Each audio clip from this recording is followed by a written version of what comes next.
दो भाई मिलकर अपने काम को आगे बढ़ाते हैं। जो बैलों की गाड़ी होती है, पुराने ज़माने में उस गाड़ी में बर्तन भरकर एक गांव से दूसरे गांव बेचने के लिए जाते हैं और उस दूसरे गांव से भी तीसरे गांव में पहुंच जाते हैं।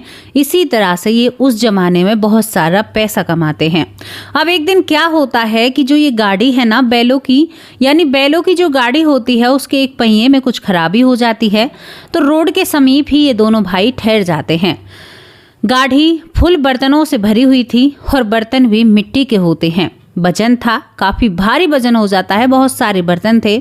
तभी यहाँ पर बड़े भाई को ज़्यादा तजुर्बा था, तो वो छोटे से कहता है कि देखो मैं इधर साइड काम कर रहा हूँ, कोई भी वाहन आए। अब उस समय में जो ट्रक था वो मतलब शुरुआत में चला ही था, यानी वो एक भारी भरकम सामान इधर से उधर करता है, ट्रक जो होता है। तो यहाँ पर बड़ा भाई कहता है कि मुझे बता देना, मैं यहाँ पर काम कर रहा हूँ। और उस समय में रोड बिल्कुल खाली हुआ करते थे, आज की तरह नहीं है, भीड़ भाड़ वाला इलाका, यानी एक ऐसी जगह पर थे जहाँ पर शायद एक आध ही वाहन आया करता था, वो भी दूर जाने वाला। अब यहाँ पर ये बड़ा जो भाई होता है काम करने लगता है, तभी सामने से एक ट्रक आता है। ट्रक जब सामने से आता है तो आता हुआ ट्रक छोटा भाई बड़े भाई को नहीं बताता है और वो ट्रक बड़े भाई को इस कदर से रौंद कर चला जाता है कि बड़ा भाई बिल्कुल रोड में चिपक जाता है। दोस्तों यहाँ पर ऐन मौके पर मृत्यु हो जाती है और शायद ये बहुत बड़ी दुख की लहर थी। लेकिन इसके बाद जो राज खुलते हैं, इसके बाद जो भाई बिल्कुल जमीन से यानी सड़क जो होती है उस पर बिल्कुल ऐसे हो जाता है, फिर वो भाई जीवित होकर बताता है उस दिन का सच। अब आप कहोगे कि ऐसा कैसे हो सकता है? मैं भी पूछ सकती हूँ कि ऐसा कैसे हुआ भाई, वो कैसे दोबारा आ सकता है जिसको छोटे भाई ने अपने हाथों से अंतिम विदाई दी हो, अग्नि दी हो, वो वापस कैसे आ सकता है? यहाँ पर वो वापस भी आता है और अपने बच्चों को भी बताता है और पूरे गांव को बताता है कि उसके साथ क्या हुआ उस दिन, जिस दिन वो बहुत बड़ा हादसा हुआ था। दोस्तों ये पूरी घटना बहुत ही ज़्यादा आप लोगों को कुछ सिखा कर जाएगी और बहुत ही ज़्यादा इस दुनिया से और उस दुनिया के बारे में बता कर जाएगी। इस घटना को आपको जानना है तो हमारे साथ आपको यहाँ पर एक गांव में चलना होगा, जो गांव चंदौसी के पास है। चंदौसी के पास सबानगर एक गांव होता है और सबानगर गांव में दो भाई होते हैं। दोनों ही भाई राम और लखन जैसी दोनों की जोड़ी होती है। यहाँ पर बड़े भाई का नाम बीरपाल होता है और बीरपाल की पत्नी का नाम शांति होता है, जिसके 4 बच्चे होते हैं, 2 बेटी और 2 बेटे होते हैं। छोटे भाई का नाम हुक्म होता है। हुक्म जिसकी शादी नहीं हुई थी, लेकिन बड़े भाई की शादी और बच्चे हो चुके थे और शायद कहीं ना कहीं लग रहा था कि हुक्म की शादी हो ही नहीं पाएगी। दोस्तों धीरे धीरे वक्त बीत रहा था। दोनों जने जाति से कुम्हार होते हैं और कुम्हार को आप जानते हैं दोस्तों, यहाँ पर ये मिट्टी के बर्तन बनाने का काम करते हैं और इधर उधर से बर्तन लाकर बेचने का भी काम करते हैं और ये एक दूसरे गांव में जाकर इधर उधर बर्तन बेचा करते हैं। अब यहाँ पर इसी तरह से इनका टाइम पास चल रहा था, यानी वक्त गुजर रहा था और इनके चारों बच्चे फल फूल रहे थे। शांति भी बहुत अच्छे स्वभाव की होती है, बहुत अच्छे से उसका जीवन चल रहा था। धीरे धीरे वक्त अपनी पटरी पर चल रहा था।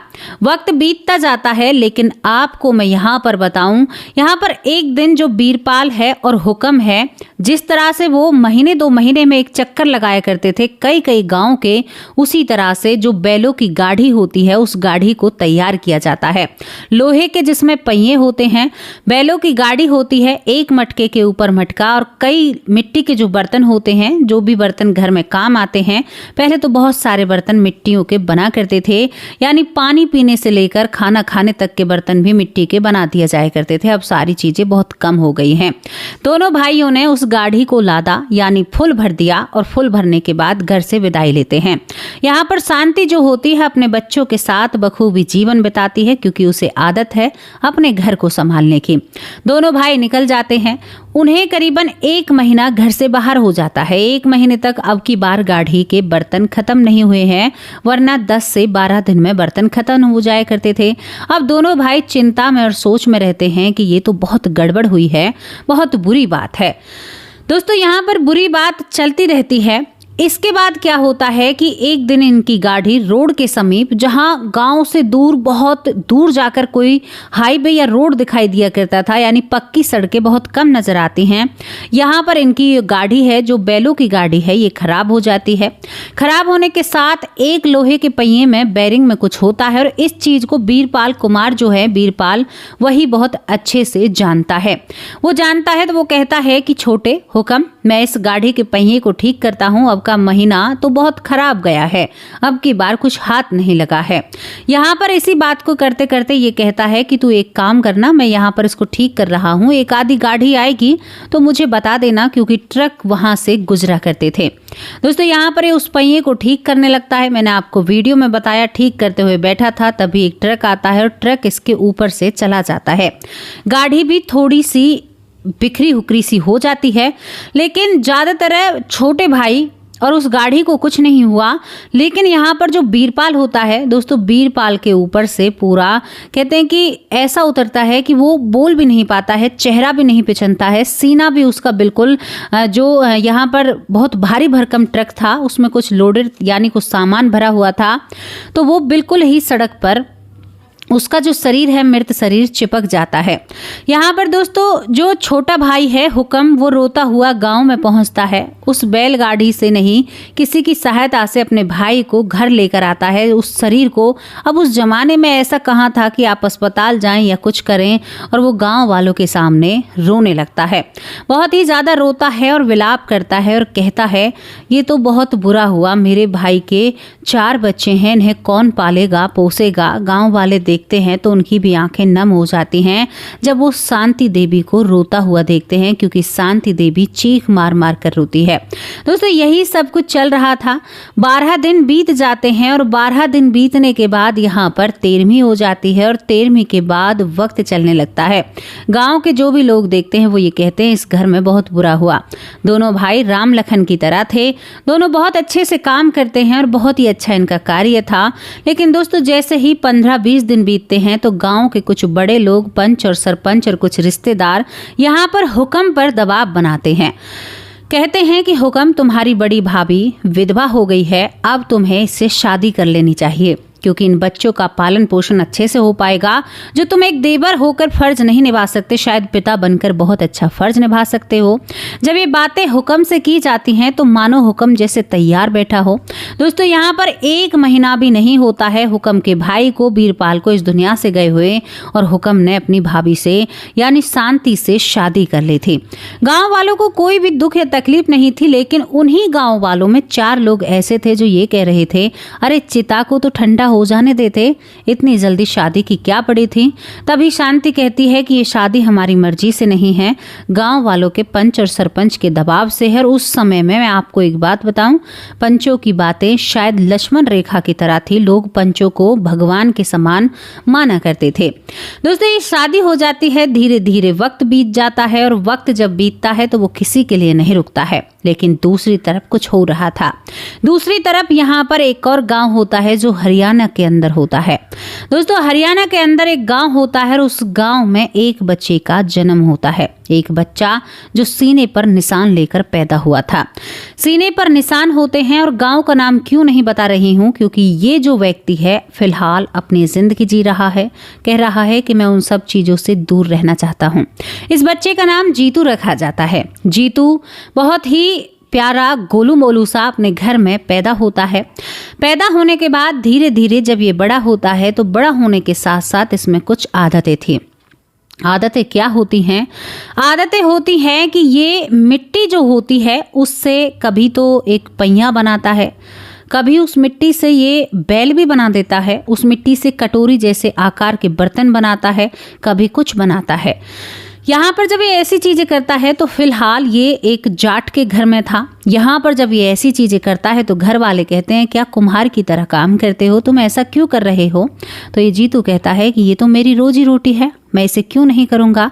4थी साल में जीतू चल रहा था और जीतू इस काम को धीरे धीरे करता रहता है। वो अपने काम को बढ़ा रहा था और यहाँ पर वो कहता है कि देखना माँ, मैं इससे बहुत कमाई करूँगा, बहुत सारे पैसे मिलते हैं। हमारे घर में ना गाड़ी नहीं है जिस गाड़ी में मैं इन्हें भरकर कहीं बेचने के लिए ले जाऊँ। ये सारी बातें करता है। धीरे धीरे जीतू और बड़ा हो रहा था। तभी जीतू कहता है कि मैं तो सभानगर गांव में जाना चाहता हूँ। बहुत पुरानी बात मैं आपको बता रही हूँ। जब जीतू ये कहता है कि मैं सभानगर में जाना चाहता हूँ तो घर वाले कहते हैं क्यों, सभानगर में तेरा क्या है? ये कहता है कि सभानगर में मेरी पत्नी रहती है। मेरी पत्नी का नाम शांति है और मेरी पत्नी पर 4 बच्चे हैं और चारों बच्चे मेरे बहुत लाडले हैं। मेरा एक भाई भी है जिसका नाम यहाँ पर हुक्म है। लेकिन माँ मैं आपको बताऊं, भाई अच्छे नहीं होते हैं, भाइयों से दूर रहना चाहिए। अब जीतू का यहाँ पर भी एक भाई था, यहाँ पर भी उसकी कई बहनें थीं। वो कहता है कि भाई तो बिल्कुल भी अच्छे नहीं होते, भाई तो जान के दुश्मन होते हैं और भाई भाई को ही मारता है, भाई पर कभी भरोसा नहीं करना चाहिए। ऐसी बातें कहकर जो जीतू होता है इधर उधर खेलने लगता है, अपनी खेल कूद में मस्त रहता है और ज़्यादातर अपनी माँ की बातों पर यानी इधर उधर की बातों पर ध्यान नहीं देता है, केवल अपने बिजनेस पर ध्यान देता है। ये बातें देखकर माँ हैरान और परेशान हो जाती है कि ये सब कुछ क्या चल रहा है, ऐसा क्यों हो रहा है।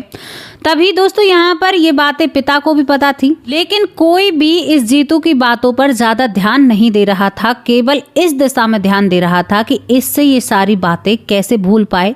अब यहाँ पर इस गांव में एक मेला लगता है, जो हरियाणा में गांव है।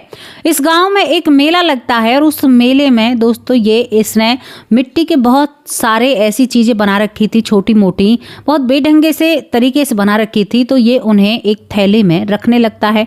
पहले कपड़े के थैले हुआ करते थे। माँ कहती है जीतू तू आज क्या कर रहा है? तो ये कहता है कि माँ गांव में मेला लगा हुआ है, इन बर्तनों को मैं वहां पर बेचूंगा और मुझे भारी रकम मिलेगी और इसी मेले में शायद मुझे मेरी पत्नी मिल जाए, क्योंकि वो भी यही काम करती है ना। माँ कहती है तू बावला हो गया है। इससे पहले माँ ने अपने बेटे को कई बार कई बाबाओं के पास लेकर गई थी, यहाँ तक किसी फकीर को नहीं छोड़ा, किसी मस्जिद वाले को नहीं छोड़ा, किसी को भी नहीं छोड़ा। लेकिन यहाँ पर जीतू एक भी बात को भूलता नहीं है। रात के वक्त एकदम से उठता है और शांति शांति कहकर चिल्लाने लगता है, शांति मैं आ रहा हूँ, बच्चों की परवरिश मैं कराऊंगा, तुमसे अच्छे से नहीं होगा और हम बहुत मेहनत करेंगे, बहुत कमाएंगे। माँ बाप अब इन चीज़ों से परेशान हो चुके थे। गांव में एक डॉक्टर था, डॉक्टर को दिखाया, लेकिन सभी लोग कहने लगते हैं कि इसका बीता हुआ जन्म इसे याद आ रहा है। एक संत होते हैं, वो कहते हैं कि कोई कर्म ऐसा है जिसकी वजह से इसको अपना पिछला जन्म याद है। इसमें ना ही तो कोई डॉक्टर कुछ कर सकता है और ना ही कोई संत कुछ कर सकता है। हाँ, तुम्हें अगर इन सवालों के जवाब जानने हैं तो तुम एक काम कर सकते हो, इसको इसके गांव में ले जा सकते हो। दोस्तों यहाँ पर जब ये बात उठती है तो माँ बाप अपने बेटे के उन सारे सवालों के जवाब जानना चाहते हैं, क्योंकि ये लड़का अब रात को सोता भी नहीं है, चैन से खाता भी नहीं है। रात के वक्त बर्तन बनाने लगता है, रात के वक्त चूल्हा जो होता है मिट्टी का, उसके अंदर बर्तनों को रखकर पकाने लगता है। यानी पूरी चीज़ें इसे हूबहू याद थी। इसके बाद यहाँ पर ये परिवार थोड़ा सा ऐसा होता है कि यहाँ पर पढ़े लिखे लोग कम थे, कहाँ लेकर जाएं, किधर लेकर जाएं, चंदौसी कहाँ पर पड़ता है क्या नहीं है। धीरे धीरे ये पता निकालना शुरू करते हैं। जब ये पता निकालना शुरू करते हैं तो दोस्तों एक रिश्तेदारी इनकी ऐसी बैठती है कि ये सटीक उसी गांव में बैठती है, क्योंकि वो महिला जब इस गांव में होती है तो इस महिला को देखकर जीतू कहता है कि तुम तो हमारे घर की पास की ही हो, जबकि फासला बहुत दूर था, बहुत ही दूर फासला था। जब यहाँ पर ये सारी चीज़ें होती हैं तो वो कहता है कि ये हमारे गांव की ही है। बाबा इसी के साथ चलो ना, मैं अपने गांव में जाऊंगा, मैं अपनी पत्नी से मिलूंगा। बाबा हैरान हो जाता है कि इसने इस महिला को, यानी इस गांव की जो बहू थी, यानी उस गांव की ये बेटी होती है और इस गांव में इसकी शादी हुई थी, इस गांव की, यानी इस गांव में वो रहा करती थी। जब ये कहा जाता है तो वो पहचान लेता है। पहचानने के साथ उस महिला से पूछा जाता है कि तुम्हारे वहाँ पर क्या कोई ऐसी घटना हुई, कोई व्यक्ति, क्योंकि ये साफ साफ बताता था। और जब ये बताता है ना तो ये रोने लगता है, लेकिन केवल ये यही कहता है कि भाई बहुत धोखेबाज होते हैं, भाई बहुत बुरे होते हैं, भाइयों पर कभी भरोसा नहीं करना चाहिए था। लेकिन किसी को नहीं पता था कि ये किस तरह की बातें कर रहा है और भाई के बारे में ये इतना बुरा क्यों बोल रहा है।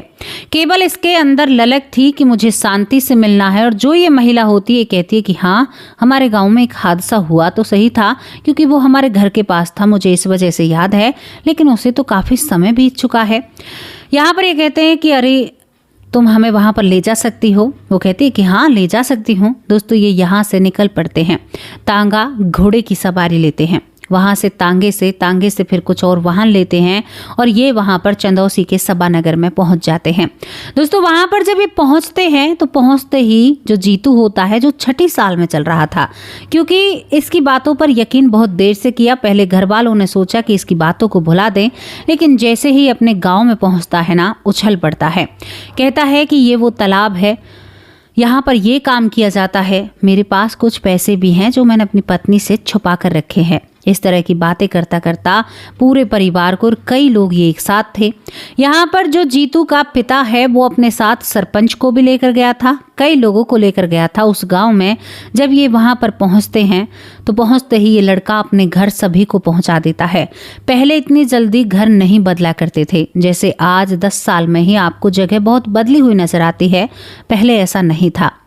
वहाँ पर जब ये पहुँचते हैं तो इसको जाते ही अपनी पत्नी नजर आती है, जो बहुत खुश थी, बहुत ही ज़्यादा खुश थी। लेकिन जीतू उदास था।